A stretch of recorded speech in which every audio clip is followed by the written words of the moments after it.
In the beginning, there was no republic, no gleaming city world of Coruscant, no Sith, no Jedi, not even names to call them. There was only the Force. It was not light nor dark. It was raw, unshaped energy flowing through the stars, binding all living things that would one day come into being. The ancient philosophers across forgotten worlds felt it, not as doctrine, not as code, but as a mystery too vast to understand. In the unknown reaches of the galaxy, whispers of the Force drew together the earliest seekers. They were not warriors, nor were they saints. They were explorers, mystics, wanderers who felt a calling beyond themselves.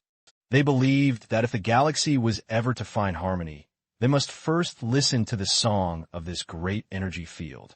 Among the oldest legends preserved in both Wikipedia archives and scattered fragments of legends texts, we hear of worlds where Force-sensitive beings awakened independently. On countless planets, the Force revealed itself in unique ways, through shamans, seers, and sages. Yet there was one place where its presence was undeniable, a world where destiny itself seemed to converge. That world was Tython. Long before the Jedi Order, the planet Tython became the cradle of Force philosophy. It was said to pulse with raw energy, its storms raging with imbalance whenever its inhabitants strayed too far into extremes of light or dark. To live on Tython was to be in constant dialogue with the Force itself, to seek balance, or be consumed by chaos. The earliest settlers who came here would not call themselves Jedi. Instead, they were the Jedi Order, seekers of balance, guardians of the middle path, neither wholly devoted to selfless light, nor surrendered to consuming darkness. Their creed was one of equilibrium. But even before the Jedi carved their teachings into stone tablets and holocrons, there are whispers of something even older, stories of the Dai Bendu monks on the icy world of Ando Prime. Cloaked in meditation, they were among the first to articulate the mystery of the Force as something that transcended war, politics, or power. Their chants and symbols would echo through history, later woven into the Jedi Code itself. It is here, in these scattered beginnings, that the first light of the Jedi flickered.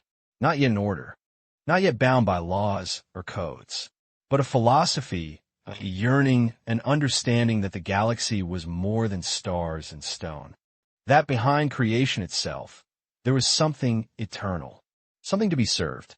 And in that eternal mystery, the Jedi were born. On the storm-racked world of Tython, the Jedi Order flourished.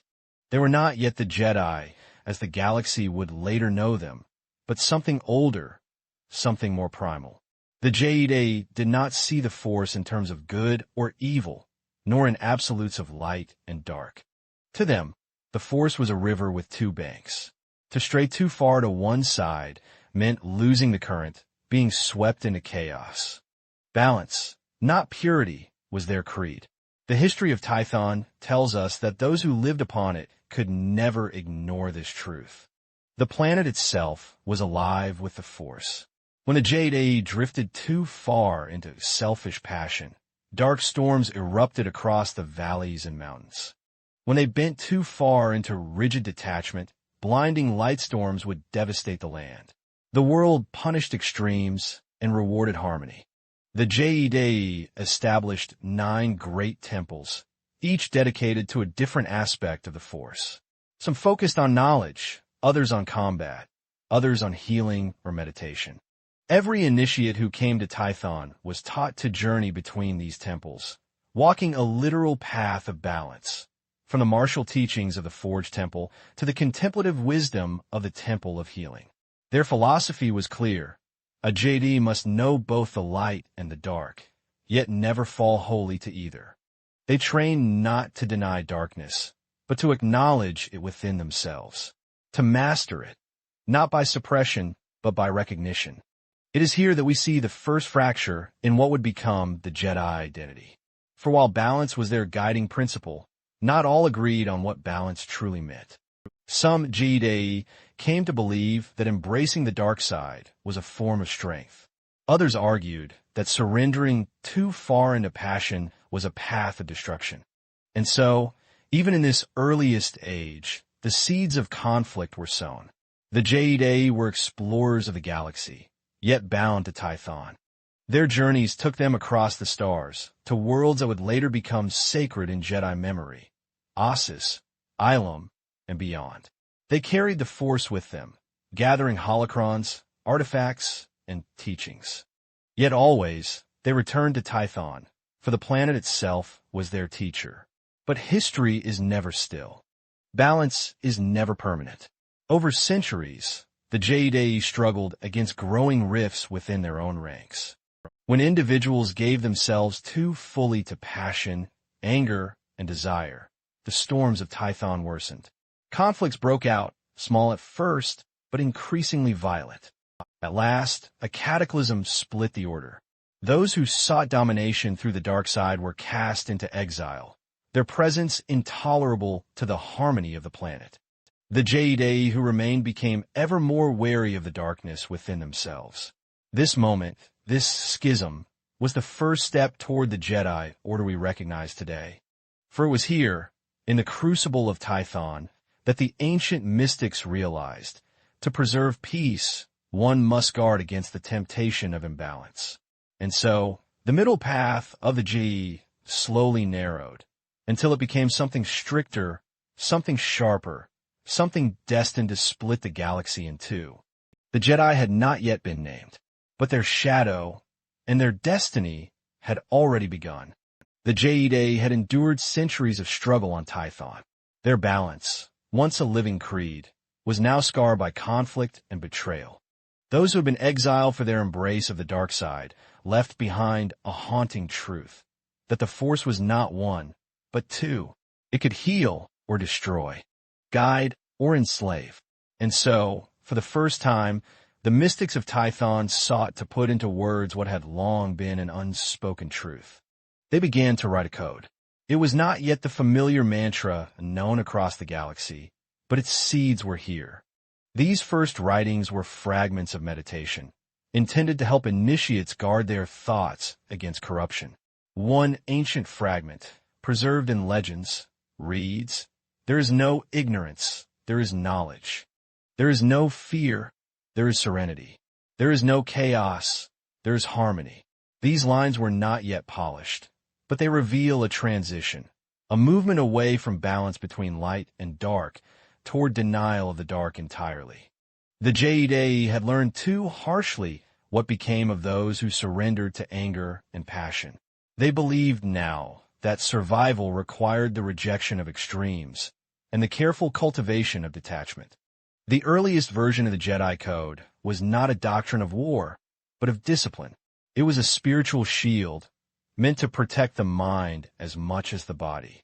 Masters taught their students that emotions, love, hate, fear, even joy, could open cracks in one's control. To feel was natural, but to act upon those feelings, that was a danger too great. The temples of Tython echoed with this new philosophy. Holocrons were etched with the verses of the code. The young were trained not only with the blade, but with meditation rituals designed to strip away ego and desire. The Force, they said, must be served, not used. This idea was radical. For millennia, other Force traditions across the galaxy had embraced the Force as a tool, for conquest, for survival, for knowledge. But the Order that would become the Jedi was different. They believed they were not masters of the Force, but its servants. And yet, in their pursuit of purity, something was lost. Where the Jedi had sought balance, the Jedi began to seek detachment. Where once they acknowledged the dark within, they now tried to deny it. The shift was subtle, but fateful.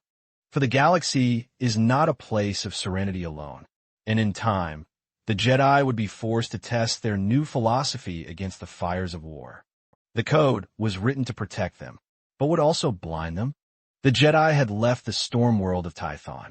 In time, they spread across the galaxy, carrying with them their teachings, their holocrons, and their evolving code. What began as a scattered order of seekers was becoming something larger, something political. At the heart of this transformation lay the birth of the Galactic Republic. The Republic was not yet the galaxy-spanning superpower it would one day become. In its earliest days, it was fragile, a tentative alliance of worlds bound together not by conquest, but by shared ideals of democracy and unity. Its Senate chambers were filled with hope, but also with suspicion. Not every world trusted its neighbors, and not every treaty held firm. It was in this uncertain age that the Jedi found their purpose. The young Republic looked upon them not as conquerors or zealots, but as keepers of peace. They were philosophers wielding power unlike any the galaxy had seen. Their lightsabers, elegant blades of pure plasma, became both a symbol of protection and a warning to those who would seek domination. Here, the Jedi took root. They built their first great temple on Coruscant, a gleaming citadel of learning and meditation. From its spires, they watched over the galactic capital, guiding its leaders with counsel that was meant to be impartial and serene. In return, the Republic granted them legitimacy. But legitimacy came with a price. For the Jedi were no longer bound only to the Force. They were now tied to politics. Their philosophy, once untouched by law or diplomacy, began to shift. They became advisors, diplomats, negotiators sent to soothe conflicts before they erupted into wars. And when words failed, their sabers spoke.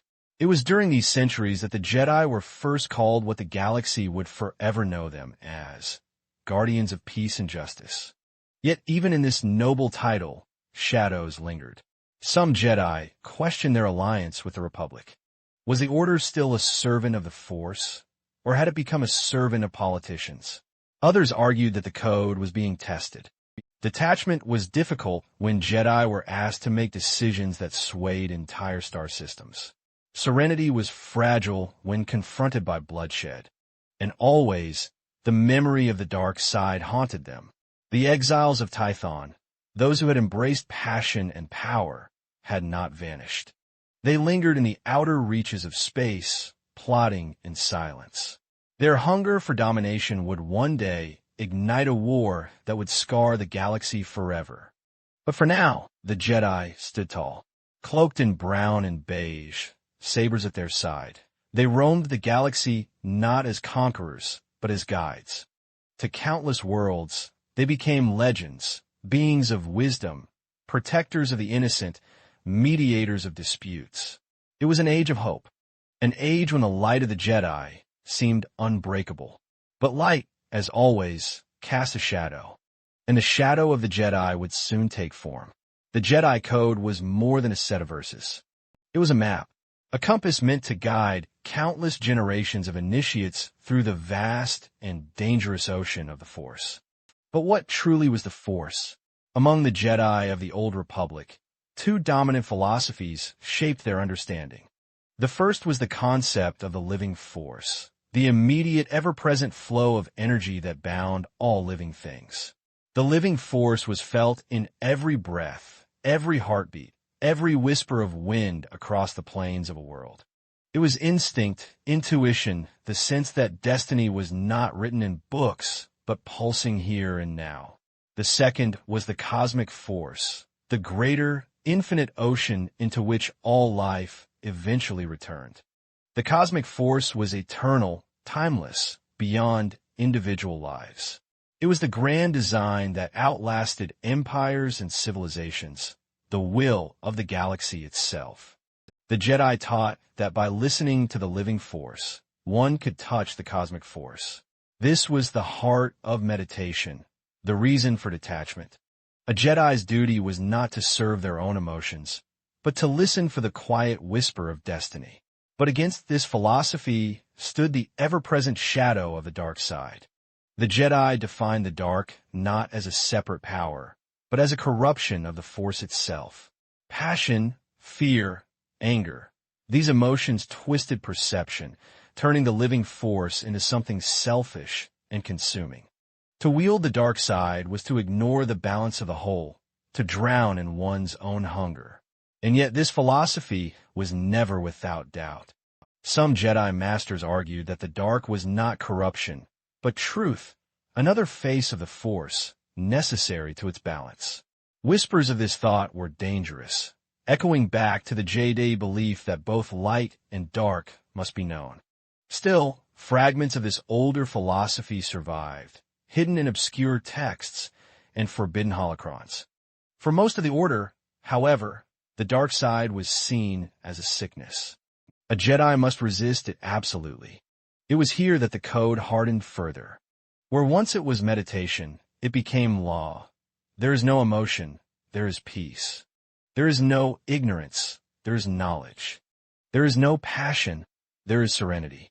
There is no chaos, there is harmony. There is no death, there is the Force. This was the Jedi's shield, but also their cage.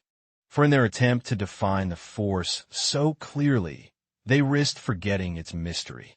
And the galaxy would soon remind them that the Force cannot be bound by words alone. For as the Jedi grew in power, so too did those who had once been their brothers, now turned enemies, the exiles, the fallen, who had embraced the dark side without restraint. Their return would shatter the fragile balance the Jedi sought to hold. And the galaxy would never be the same.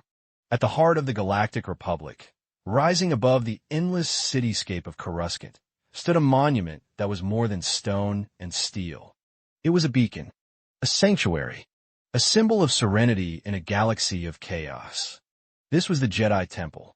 Its towers, 5 in number, rose like fingers stretching toward the stars. At its center burned an eternal light, a kyber crystal flame that was said never to dim. Within its walls, silence prevailed. Padawans whispered in its corridors. Masters meditated in chambers designed to channel the flow of the Force itself.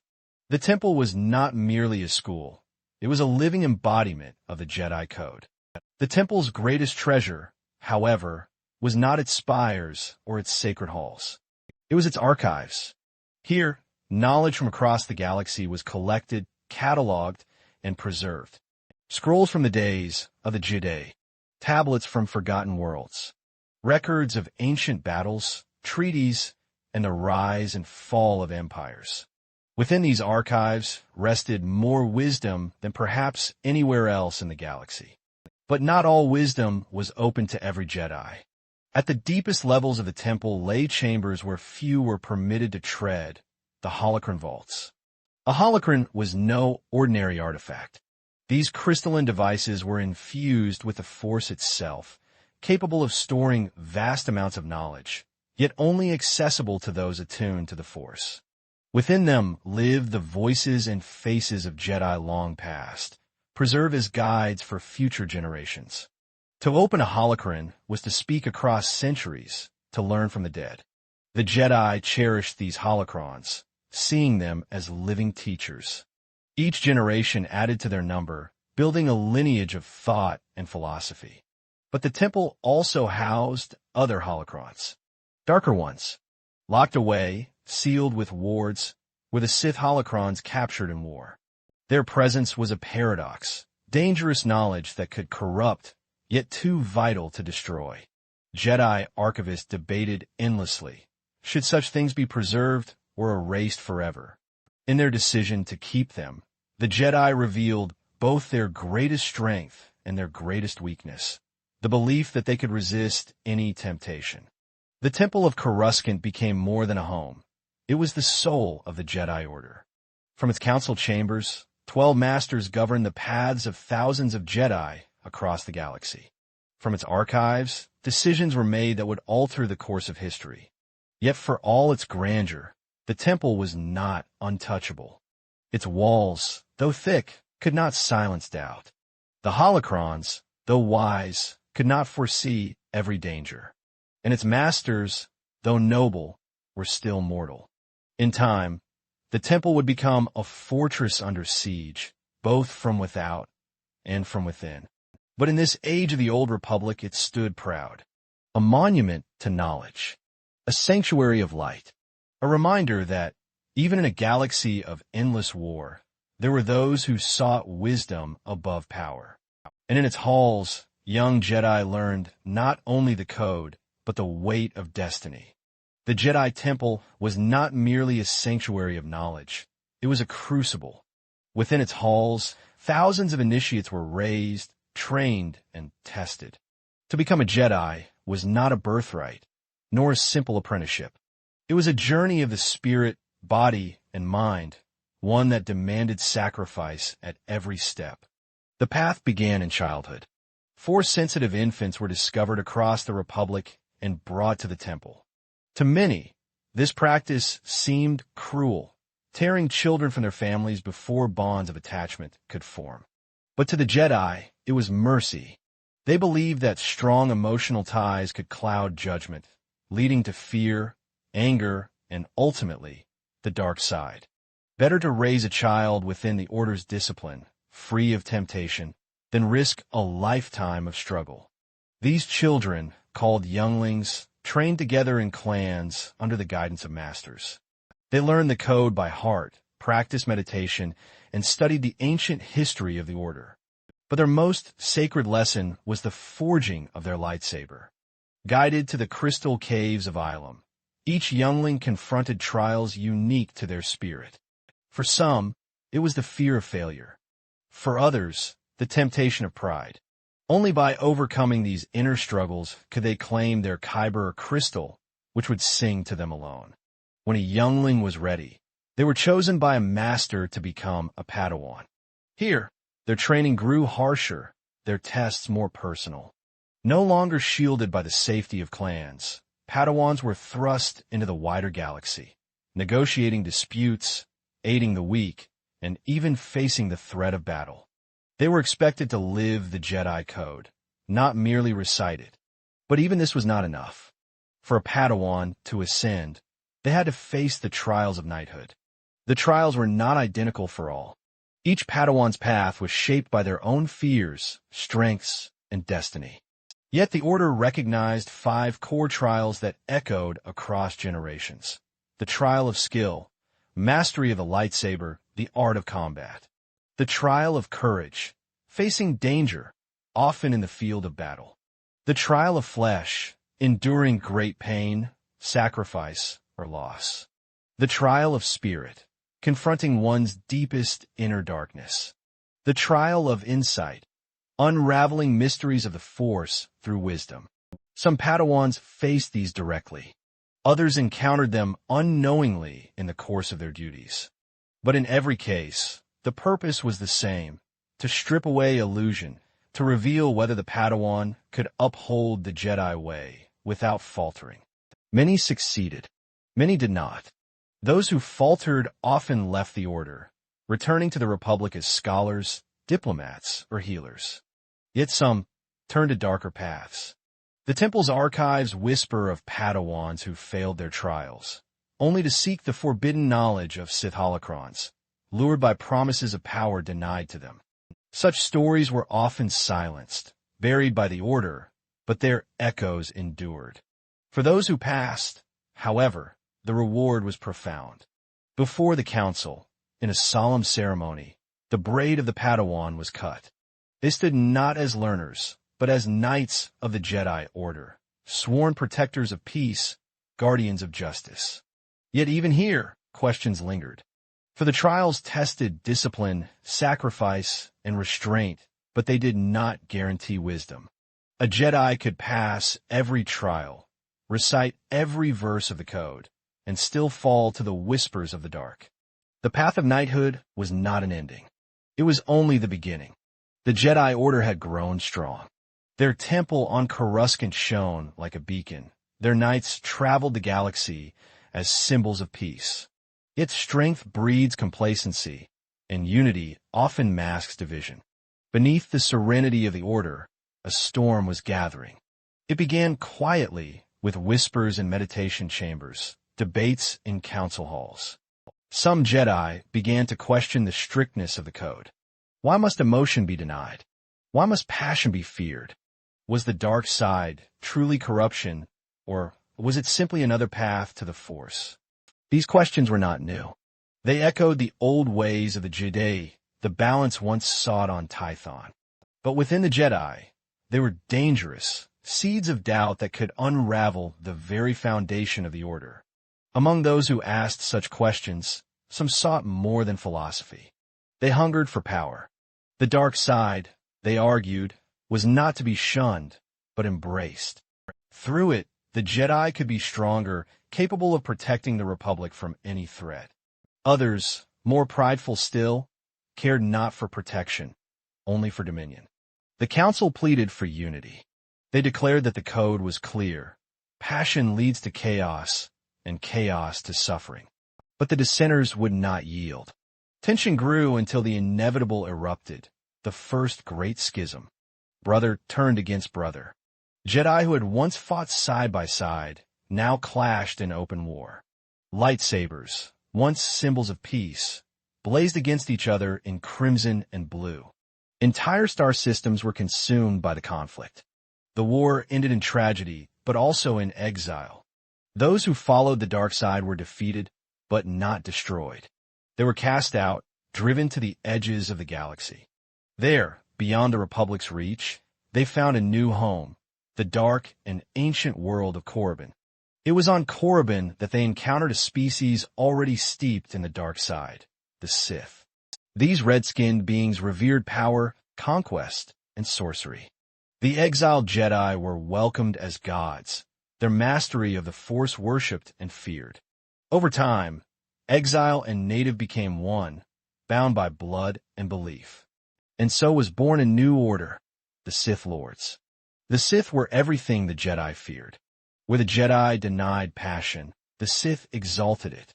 Where the Jedi sought harmony, the Sith reveled in domination. To the Jedi, the code was a shield against corruption. To the Sith, passion was freedom, anger was strength, and through the dark side, they believed they could shape the galaxy itself. The wound of this betrayal never healed.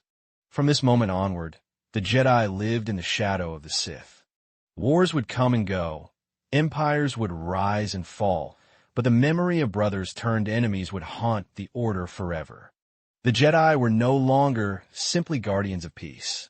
They were soldiers in an eternal war, a war not only of blades and armies, but of philosophy itself.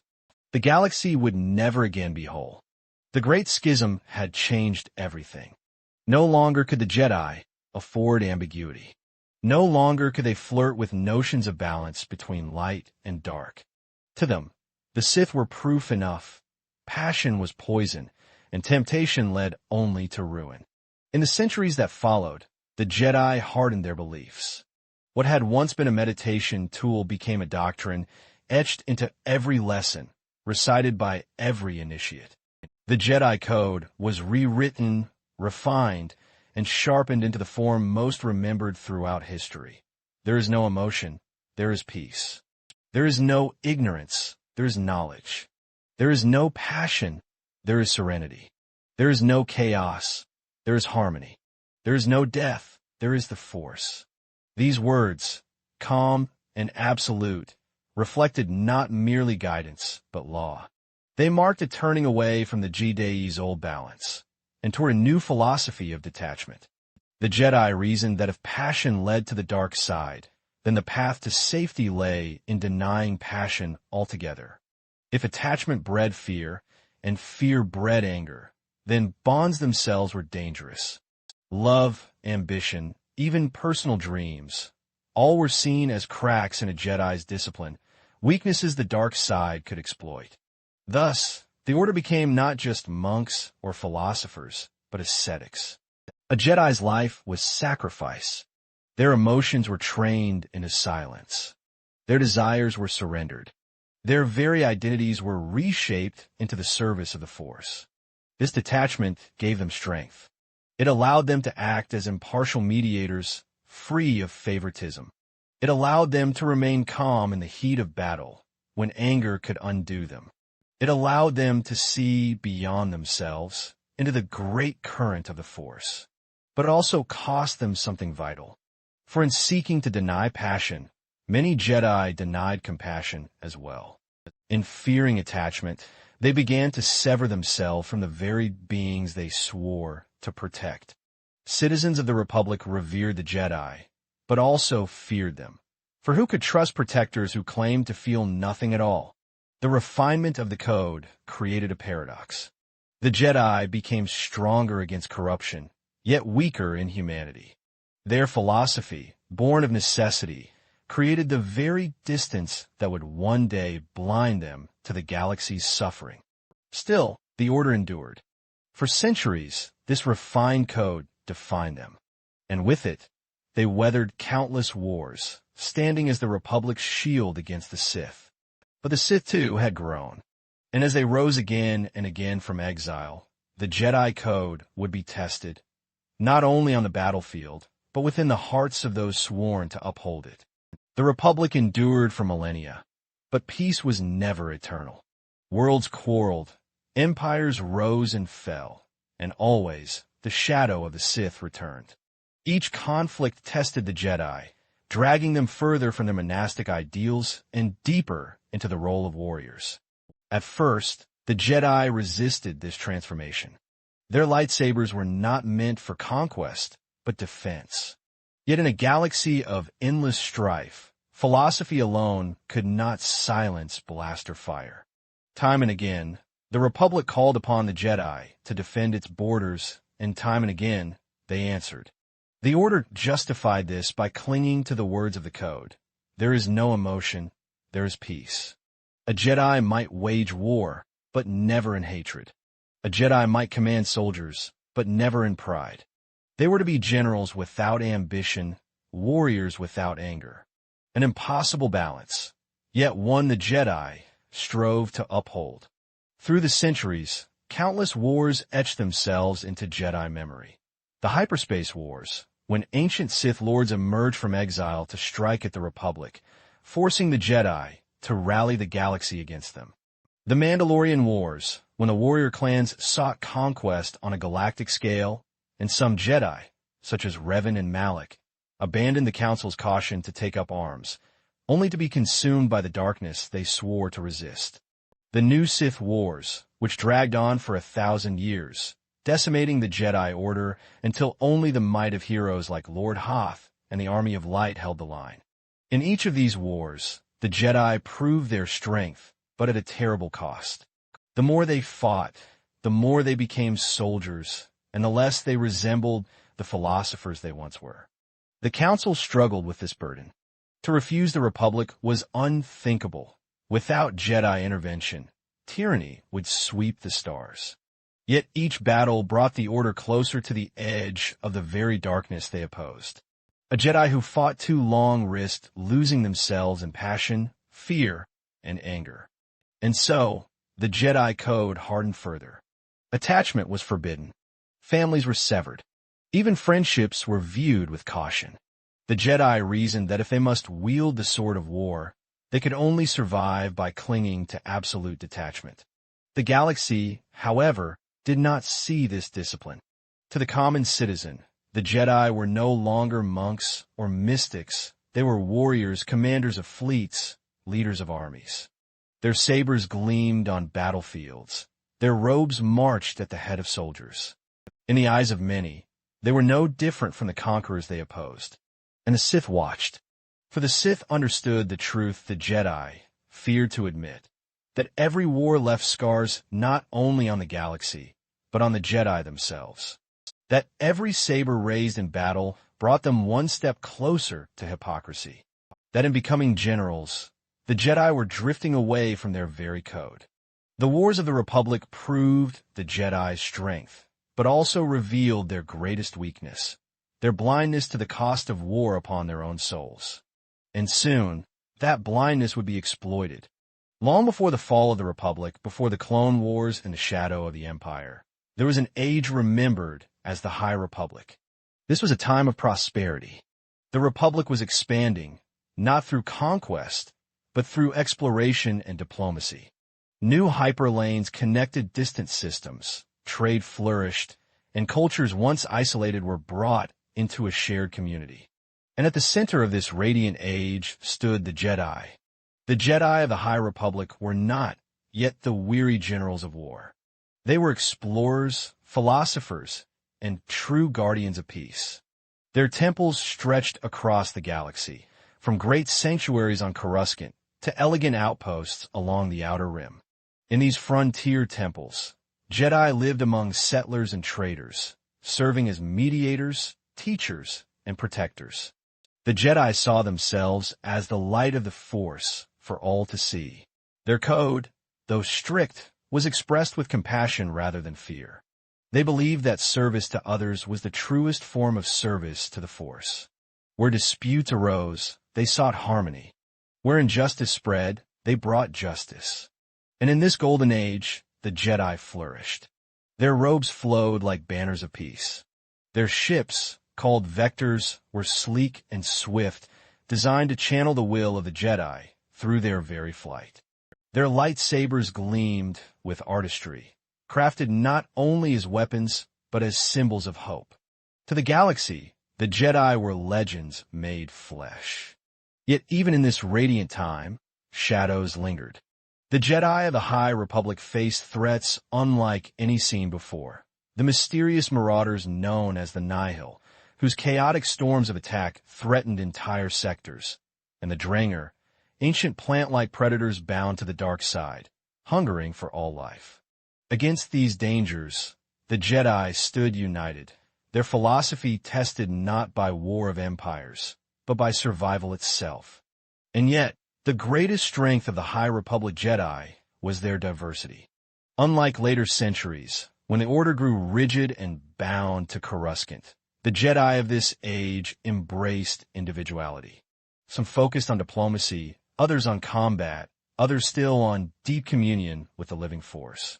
Masters such as Avar Kriss, Elzerman, and Stellan Gios embodied this flexibility, each different, yet united by the code. It was a golden age, but one not meant to last. For the Nihil grew bolder. The Draenor spread farther. And with every conflict, the Jedi drifted one step closer to the destiny that awaited them, a destiny of war, betrayal, and tragedy. The High Republic would be remembered as the last great era of optimism. After it, the shadows of history would lengthen, and the Jedi, once radiant, would be tested as never before. The Clone Wars were unlike any conflict the galaxy had ever known. Born from deception, fueled by shadows, and orchestrated by a Sith hidden in plain sight, the war would test the Jedi Order to its very core. When the Separatist crisis erupted, the Republic turned to the Jedi not as mediators, but as generals. The Order, once reluctant to lead armies, found itself commanding the Grand Army of the Republic, an army of millions of clone soldiers, bred for war. Here was the first fracture. The Jedi Code forbade attachment, yet the Jedi fought side by side with the clones, brothers who depended on them, soldiers who looked to them for guidance. To deny attachment was to deny compassion, yet to embrace compassion risked grief, loss, and the lure of the dark side. Many Jedi found themselves caught in an impossible contradiction. The Council told themselves that their role was necessary, that to refuse the Republic in its hour of need would invite tyranny. But the truth was harsher. The Jedi were being used. Unwittingly, they had become pawns in Darth Sidious's grand design. By leading armies, the Jedi became soldiers of the Senate, enforcers of war rather than peace. The Republic's citizens began to see them not as guardians, but as warriors cloaked in robes of hypocrisy. On the battlefield, the Jedi were unmatched. Masters such as Yoda, Mace Windu, and Obi-Wan Kenobi led campaigns that shaped the course of the war. Yet every victory came with a cost. Countless Jedi fell in battle, their numbers thinning as the war dragged on. Worse still were the doubts. The Code taught serenity, yet war demanded aggression. The Code forbade passion, yet war demanded conviction. Every time a Jedi ignited their lightsaber on the front lines, they strayed further from the very principles they swore to uphold. And in the shadows, the Sith fed upon their conflict. Darth Sidious, as Chancellor Palpatine, cultivated mistrust between Jedi and Senate. He whispered fears into the galaxy, that the Jedi sought power, that they were conspiring against democracy itself. Step by step, he turned public opinion against them, while the Order clung desperately to the Code as though words alone could shield them. It was during this war that the weakness of the Code was laid bare. Jedi like Anakin Skywalker struggled with forbidden attachment, torn between love and duty. Others, like Barriss Fee, lost faith entirely, seeing the Order as corrupted and complicit in endless war. The Jedi Council, blinded by fear of the dark side, grew rigid and mistrustful, even of their own. The Clone Wars are not only battles of blasters and ships. They were battles of philosophy, of trust, of faith in the Force itself. And with every passing year, the Jedi lost ground. By the war's end, the Order was exhausted, diminished, and divided. Their code, once their shield, had become a brittle cage. And when the final betrayal came, it shattered with ease. The Age of the Jedi was ending.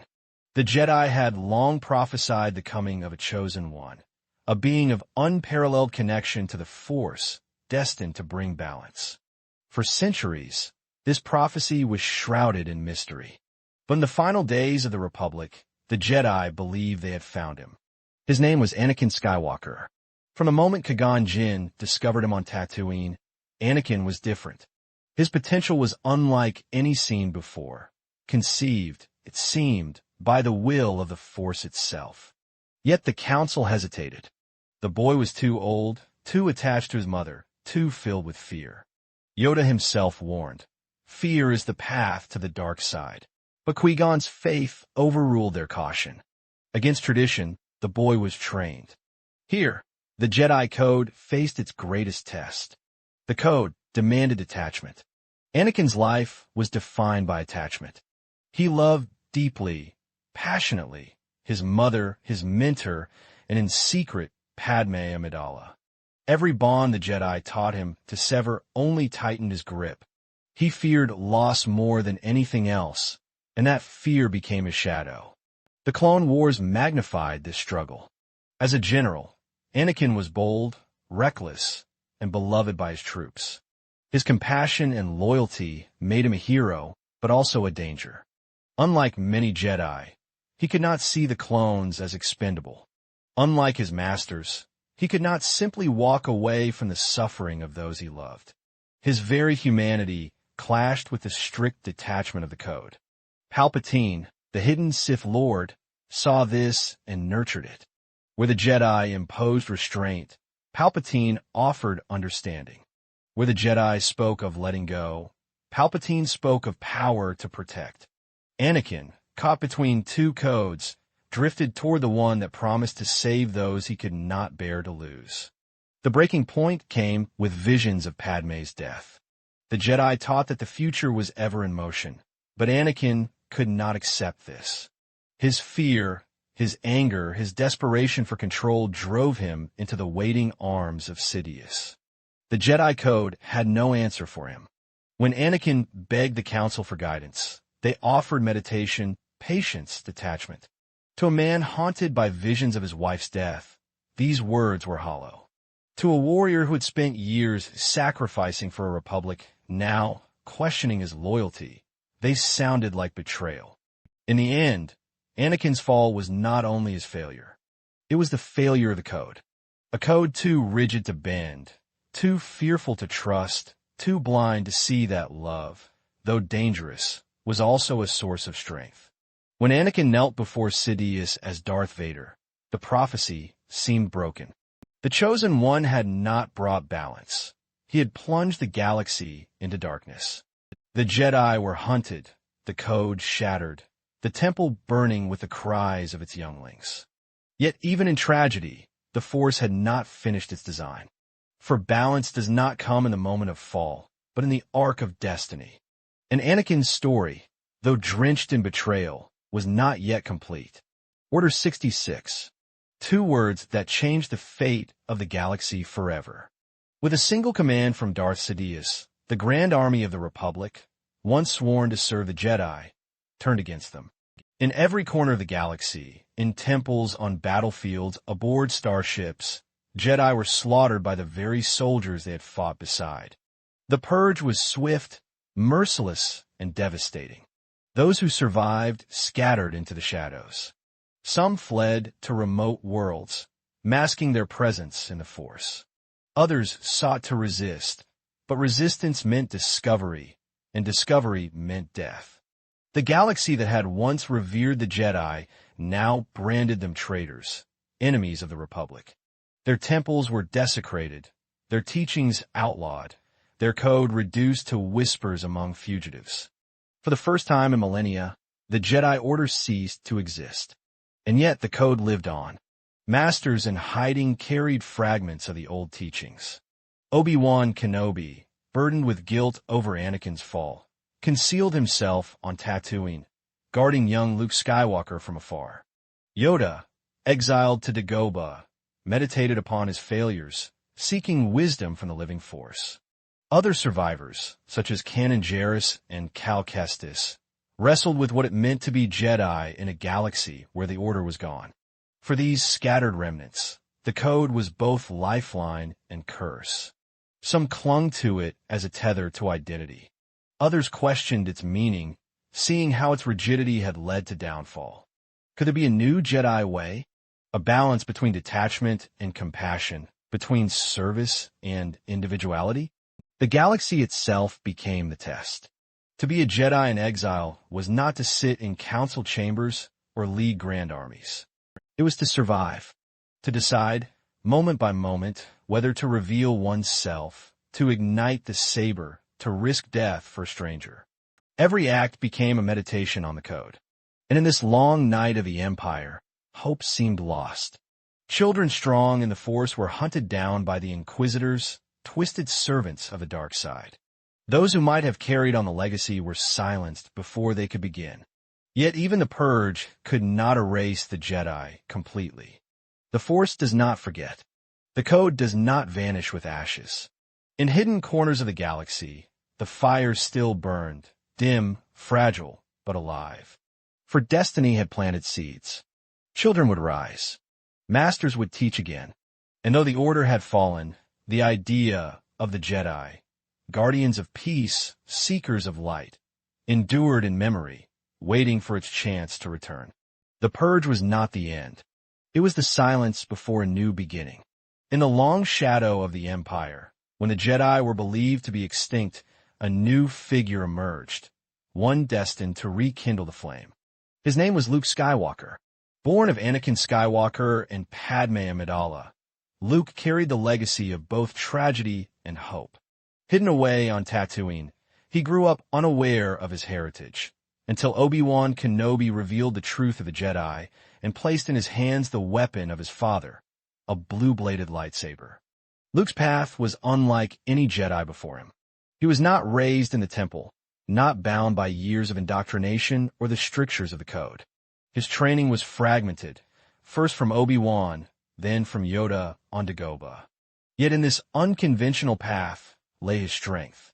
He was free to question, free to choose, and free to reshape what it meant to be Jedi. The code loomed over him like an echo of the past. Obi-Wan and Yoda urged him toward detachment, discipline, and sacrifice. Yet Luke's defining choice was the opposite. Where the old Jedi had failed Anakin by denying love and attachment, Luke embraced it. He believed not in abandoning his father, but in reaching him. Not in fear of attachment, but in faith that compassion could redeem.